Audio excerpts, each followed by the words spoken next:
여호수아 14장입니다. 요단 동편 땅의 분배에 이어 가나안 본토인 요단 서편 땅을 분배하기 위한 준비가 다음 본격적으로 땅을 분배하는 과정을 다루고 있는데요. 가나안을 정복할 때는 이스라엘 12지파가 모두 수고했지만 땅을 분배할 때는 제비뽑기라는 방식에 의해 전적으로 하나님의 주권에 따라 공평하게 행하여졌다고 합니다. 이와 같이 수고에 대한 보상이 전적으로 하나님의 주권에 의해 결정되는 것은 사람들이 상급을 받으려고 선을 행치 않고 오직 하나님의 나라와 그의 의를 위해 온전히 충성하도록 하기 위함이었습니다. 이사야 64장에도 나오고 마태복음 6장에도 나오고 고린도전서 4장에도 나옵니다. 또한 하나님께서는 자신의 약속하신 보상과 축복을 반드시 허락함으로써 전적으로 자신을 신뢰케 하신다고 민수기 23장 요단 서편 땅 분배 방법은 1절에서 5절에 기록되어져 있습니다. 여기에서 서론격으로 땅 분배 책임자와 땅 분배 방법에 관해서 언급하고 있죠. 땅 분배 책임자는 1절에 나오는데 가나안 땅 분배는 제사장 엘아살과 눈의 아들 여호수아와 이스라엘 자손의 각 지파 우두머리가 맡았다고 합니다. 제사장 엘리야살은 종교적인 지도자, 여호수아는 정치적인 지휘관, 각자 우두머리는 공동체의 대표자를 각기 나타내고 있는데요.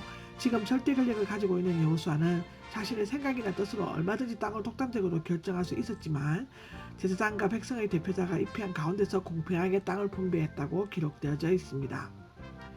땅 분배 방법은 제비뽑기 방법이 사용되었고 당시 이방인들 사이에도 제비뽑기 방법이 성행했다고 하지만 그것은 모든 것을 제수나 운명에 맡기는 일종의 숙명적인 도박행위였죠.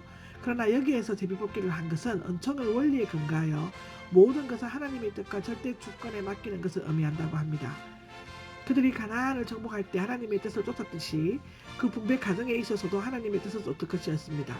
특히 제비뽑기 방법을 택한 것은 하나님께서 그 지파의 특성이나 전반적인 성격을 띠고 고려해 정해준 것임을 깨닫고 땅의 크기나 비옥함의 여부에 관계없이 하나님의 뜻에 의한 것으로 알고 순종하도록 하기 위함이라고 잠언 16장 33절에 나오고 있습니다. 제비뽑기는 신약에 와서 제자를 보충할 때 사용되었는데 그 외에는 공식적으로 사용되지 않았습니다. 사도행전 1장 26절에 보면 나와 있습니다. 여기에서 한 가지 유익한 것은 제비뽑기가 곧 성경적인 방법이라고 단정할 수 없다는 사실입니다.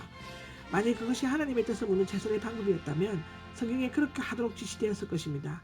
하나님께서는 교회의 결의나 투표를 통해서는 얼마든지 자신의 뜻을 나타낼 수 있습니다. 제비뽑기에 지나치게 의존하다 보면 운명론적인 사고방식에 빠져들 수도 있고 또 자신의 뜻을 하나님의 뜻으로 착각하는 어리석음을 범할 수도 있습니다. 제비뽑기를 가열한 선거 풍토나 금전적인 거래를 막기 위해 사용한다면 그 근본적인 원인부터 해결해야 하는 것이 바람직한 것이라고 기록되어져 있습니다. 땅 분배받은 지파는 르우벤과 갓 므낫세 지파 한 지파는 이미 요단 동쪽에서 땅을 분배받았으므로 제외되었고 요셉 자손은 므낫세 에브라임 지파로 나누어졌으며 13지파가 되지만 레위 지파가 빠짐으로 땅은 결국 9지파 반 즉 므낫세 지파에게 분배되었습니다.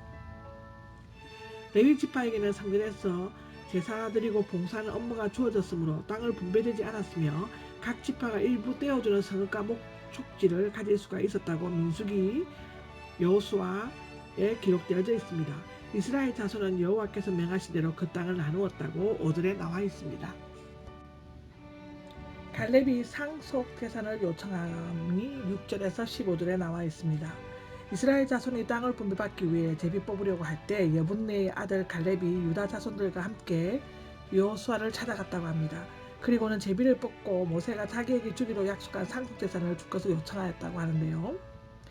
가데스 바네아스의 갈렙은 본래 유다 지파의 한 족장으로 45년 전 여호수아와 다른 10명의 정탐꾼들과 함께 가나안을 정탐하고 신앙적이고 긍정적인 보고를 함으로써 모세로부터 헤브론을 상속재산으로 약속받은 것이 있었다고 합니다. 민수기 14장 24절 30절에 보면 나오고요. 신명기 1장 36절 38절에도 나옵니다. 갈렙은 그니스 사람 여분네의 아들이었는데 그니스 족속은 아브라함 시대 가나안 족속 중에 하나였다고 하고요. 이것은 창세기 15장 19절에 나옵니다. 갈렙의 가족은 겐 사람 헤멜이나 모압 사람 롯, 헷 사람 우리야 등과 같이 이스라엘의 언약한 축복과는 관계없는 사람들이었지만 이집트를 떠나기 전 유다 지파와 합류했던 것 같습니다. 따라서 갈렙의 믿음은 육신적인 혈통에 의한 것이 아니라 신앙적인 확신에 의한 것이었으며 그가 상속 재산을 요청한 것도 이기적인 욕심에 의한 것이라기보다는 하나님의 약속에 대한 믿음에서 비롯된 것이라고 볼 수 있다고 기록되어져 있습니다. 광야 생활과 가나안 정복 기간 동안의 갈렙은 하나님께서 약속하신 대로 45년 동안 자신을 살아있게 하셨다고 말하였습니다. 실제로 갈렙은 그의 수명이 길 것이며 헤브론 근처의 땅을 차지할 것이라는 약속을 받았었습니다. 이 약속을 믿었기에 그는 45년이라는 오랜 기간 동안 고된 광야 생활과 살벌한 가나안 정복 시대를 견딜 수 있었던 것이었습니다. 여호와께서 모세를 통해 갈렙에게 가나안 땅을 약속하실 때는 갈렙의 나이가 40세였습니다. 그로부터 38년을 광야에서 보낸 후 요단강을 건넜을 때는 그는 나이 78세였다고 합니다. 지금 가나안 전쟁이 끝나고 땅을 분배하는 때가 85세임을 감안하면 요단강을 건널 때부터 땅 분배까지는 7년 동안이었음을 추론할 수 있습니다. 그렇지만 그는 여전히 강건하였고 40대와 같았다고 11절에 기록되어져 있죠. 헤브론에서의 갈렙이 달라고 한 헤브론은 10명의 정탐꾼들이 두려워했던 아낙 자손들이 사는 산악지대였습니다. 민수기 13장 22절에 나오죠. 따라서 그가 이 지역을 달라고 한 것은 그가 이전에 정복할 수 있었고 장담했던 자들을 반드시 몰아냄으로써 자신의 말을 입증했다는 충정심에서 비롯된 것이었다고 볼 수 있다고 기록되어져 있습니다.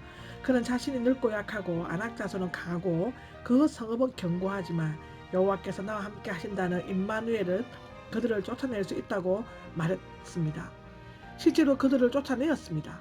갈렙의 요청에 대한 여호수아는 축복하고 그가 요구하는 것에 그에게 상속 재산을 주었습니다. 13절에 기록되어 있죠. 헤브론의 이름은 기럇 아르바, 아르바의 성읍이라는 뜻이고요. 사라가 묻힌 막벨라 굴 근처에 있었다고 합니다. 아르바는 아낙 자손의 조상이자 이 족속의 가장 위대한 사람이었습니다. 가나안 땅이 완전히 정복되지 않았지만 그 땅에서 이스라엘을 대적하려는 가나안 족속의 힘을 크게 약화되었고 평온한 상태가 지속되었다고 15절에 기록하고 있습니다. 아멘.